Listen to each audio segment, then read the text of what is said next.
حافظ صاحب، ایک تو زرداری صاحب اور بلاول صاحب آپ کے صوبے میں ہیں، بلوچستان میں ہیں،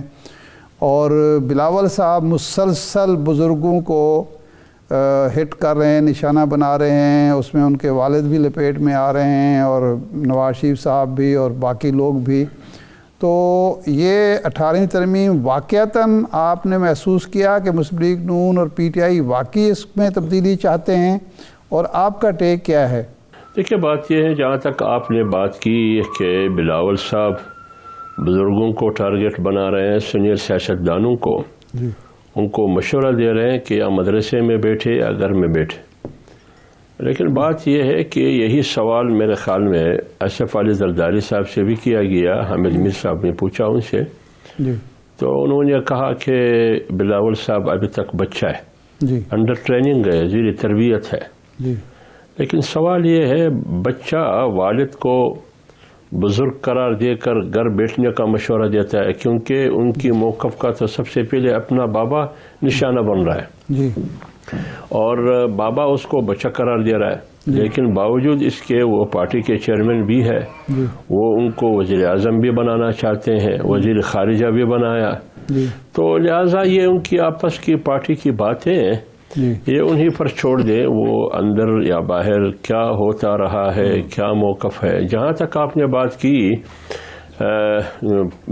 18ویں ترمیم کی، غالباً آپ نے بات کی 18ویں ترمیم کے 18ویں ترمیم کی، دیکھیں جمعیت علماء اسلام کا اس بارے میں موقف بالکل واضح ہے، کیونکہ 18ویں ترمیم صرف پیپلز پارٹی یا پی ایم ایل این کی کاوش کا نتیجہ نہیں ہے۔ جمعیت علماء اسلام اور بلوچستان کی دیگر نیشنلسٹ جماعتیں اور خیبر پختونخوا سے عوامی نیشنل پارٹی، ان سب کا اس میں انپٹ شامل ہے، تو لہٰذا ان سب کی اجتماعی کاوش کے نتیجے میں اگرچہ اکثریتی اور بڑی پارٹیاں پی ایم ایل این اور پیپلز پارٹی تھی، مگر ان سے مشاورت کے بغیر نہ 18ویں ترمیم 18ویں ترمیم کی صورت میں آئین کا حصہ بن سکتا تھا، نہ ابھی ان پارٹیوں کو اعتماد میں لیے بغیر کوئی 18ویں ترمیم میں نہ تبدیلی لا سکتا ہے، نہ اس میں اونچ نیچ یا کمی بیشی کر سکتے ہیں۔ البتہ اگر فرض کریں، میں نے بھی یہ میڈیا پہ سنا ہے کہ پی ایم ایل این کی جو دستوری اور منشور کی جو کمیٹی ہے، اس کمیٹی میں میڈیا کی خبروں کے مطابق 18ویں ترمیم پر بھی بحث مباحثہ ہوا ہے ان کی کمیٹی میں، جس میں عرفان صدیقی صاحب بھی ہے۔ شاید وہاں اختلاف سامنے آیا ہے کہ 18ویں ترمیم کو نہ چھیڑا جائے، تو لہٰذا اگر پی ایم ایل این 18ویں ترمیم کو چھیڑتے ہیں، یہ تنہا نہیں کر سکتی۔ اگر پی ٹی آئی کی کوشش یہی تھی کہ 18ویں ترمیم کو ختم کر دے، وہ بھی نہ کر سکی، اس لیے کہ 18ویں ترمیم پر صرف بعض سیاسی پارٹیوں کی نظر نہیں ہے، 18ویں ترمیم پر غیر سیاسی اشرافیہ کا بھی نظر ہے، تو اس لیے میں کہتا ہوں کہ 18ویں ترمیم میں تبدیلی لانا یا اس کا خاتمہ کرنا یہ بہت مشکل ہے، یہ میرے خیال میں اس طرح نہیں ہو سکتا جیسے کہ پارٹیاں چاہتی ہے۔ صحیح ہے، تو اس سلسلے میں جمعیت علماء اسلام کا موقف بھی یہی ہے کہ 18ویں ترمیم جیسا ہے ویسا ہی رہنا چاہیے۔ ہاں، اگر اس میں اصلاح کے حوالے سے، بہتری کے حوالے سے کچھ اور بہتری لانے کی کوشش کی جاتی ہے، تو وہ جب نئی پارلیمنٹ آئے گی، پھر مشاورت سے ایک مشترکہ پارلیمانی committee,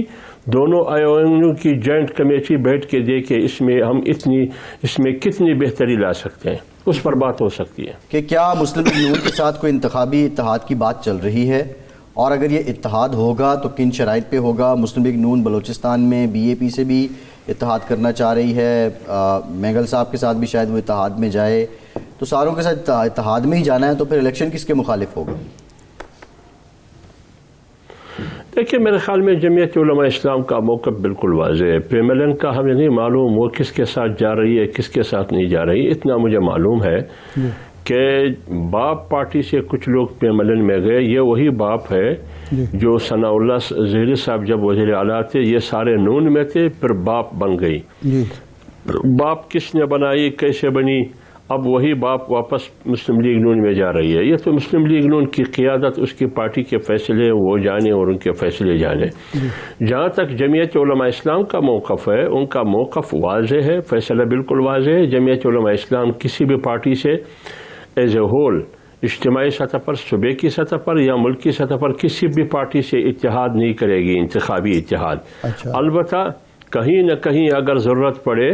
set to set adjustment ہو سکتا ہے، پورے ملک کی سطح پر ہر پارٹی سے ہو سکتا ہے، پیپلز پارٹی ہو، PMLN ہو یا کوئی اور پارٹی ہو، لیکن ایک پارٹی سے جمعیت علماء اسلام کی نہ بات ہو سکتی ہے، نہ اتحاد ہو سکتی ہے، نہ سیٹ ٹو سیٹ ایڈجسٹمنٹ ہو سکتی ہے۔ پاکستان تحریک انصاف باقی تمام پارٹیوں سے بات بھی ہو سکتی ہے اور سیٹ ٹو سیٹ ایڈجسٹمنٹ بھی ہو سکتی ہے۔ آپ صاحب ایک تو کیونکہ تحریک انصاف ہماری ڈکشنری میں وہ سیاسی پارٹی نہیں ہے، ہماری ڈکشنری میں جمعیت علماء اسلام کی ڈکشنری میں اب تو ان کے سیاسی پارٹی نہیں ہے۔ حافظ صاحب اب تو ان کے چیئرمین جو ہیں وہ گوہر علی خان صاحب نامزد ہو گئے ہیں، تو کیا اب بھی آپ تحریک انصاف کو سیاسی جماعت نہیں مانتے؟ دیکھیے میری بات سنیں، لیکن آپ پتہ نہیں یہ سنجیدگی سے سوال کرتے ہیں یا ان کا مذاق اڑاتے ہیں۔ دیکھیے آپ کو میں سنجیدہ سمجھتا ہوں، آپ کا سوال سنجیدہ ہے۔ دیکھیے بات یہ آپ خود اندازہ لگائی ہے، اس پارٹی کا صدر کون ہے؟ چودھری پرویز الہی، وہ مسلم لیگ کاپ کا ہے۔ وائس چیئرمین کون ہے؟ شاہ محمود قریشی، وہ پیپلز پارٹی کا ہے۔ ابھی جو گوہر چیئرمین بنایا گیا یہ بھی گزشتہ الیکشن میں پیپلز پارٹی کا ٹکٹ ہولڈر تھا۔ آپ خود اندازہ لگایا کہ جو پی ٹی آئی کی نام پارٹی ہے یہ تو نہیں عمران خان کے ہاتھ میں ہے، نہ کسی اور سیاسی ورکر جو 27 سالہ جدوجہد میں اس کا کوئی role who P T I کی پلیٹ فارم سے خان سے کندھا ملا کے، خان کے کندھے سے کندھا ملا کے۔ اس کا صدر پرویز الہی، مسلم لیگ کاف سے تعلق، وائس چیئرمین پیپلز پارٹی کا شاہ محمود قریشی۔ ابھی گوہر آیا یہ پی کا، ابھی تک میرے خیال میں گوہر نے پی ٹی آئی کی رکنیت بھی نہیں لی ہے۔ نہیں کس کے ہاتھ میں؟ آپ کسی اور سے، تو پھر یہ کہاں کا پی ٹی آئی ہے؟ یہ تو ملغوب ہے، یہ تو ملغوب ہے، مکس اچار ہے۔ نہیں آپ صاحب یہ تو خیر مسلم لیگ نون میں اور پیپلز پارٹی میں بھی ایسے گوہر یکتا موجود ہیں جو کل تک کسی اور پارٹی میں تھے، آج کسی اور پارٹی میں ہیں اور ان کو اہم عہدے بھی ملے ہوئے ہیں۔ ہمارا سوال جو تھا وہ یہ تھا کہ ایک تو یہ آپ سمجھتے ہیں کہ گوہر کے آنے سے بھی پارٹی تحریک انصاف سے آپ کا کوئی لینا دینا نہیں ہے، آپ ان کو پارٹی نہیں مانتے، لیکن سوال میرا یہ ہے کہ جب آپ یہ فرما رہے ہیں کہ آپ کا فیصلہ ہے کہ کسی پارٹی کے ساتھ اتحاد نہیں ہوگا، لیکن مولانا فضل الرحمان صاحب کی جب ملاقات ہوئی نواز شریف صاحب سے تو مولانا فضل الرحمان نے کہا کہ ہم نے یہ فیصلہ کیا ہے کہ ہم مسلم لیگ کے ساتھ چلیں گے۔ یہ ساتھ چلنے کا کیا مطلب ہے اگر آپ نے اتحاد نہیں کرنا یا سیٹ ایڈجسٹمنٹ؟ دیکھیے میں وہ دیکھیے شاہ صاحب وہ اس میٹنگ میں میاں نواز شریف صاحب نے یہ بات کی۔ اچھا، اٹھتے لاسٹ میں انہوں نے یہ بات کی، جب وہ جا رہے تھے انہوں نے کہا کہ ہم جیسے پہلے اکٹھے تھے اور اکٹھے ہو کے چل رہے تھے، ایک ساتھ تھے، آئندہ بھی ایک ساتھ ہوں گے۔ تو مولانا صاحب ہمیشہ یہ کہتے ہیں کہ سیاست ہر ایک کی اپنی ہے، ان کا اپنا منشور ہے، مینیفیسٹو ہے، لیکن پاکستان اس وقت افراتفری اور تضادات اور نفرت کا متحمل نہیں ہو سکتا پاکستان کی سیاست، لہٰذا ہمیں ایک ساتھ چلنا چاہیے۔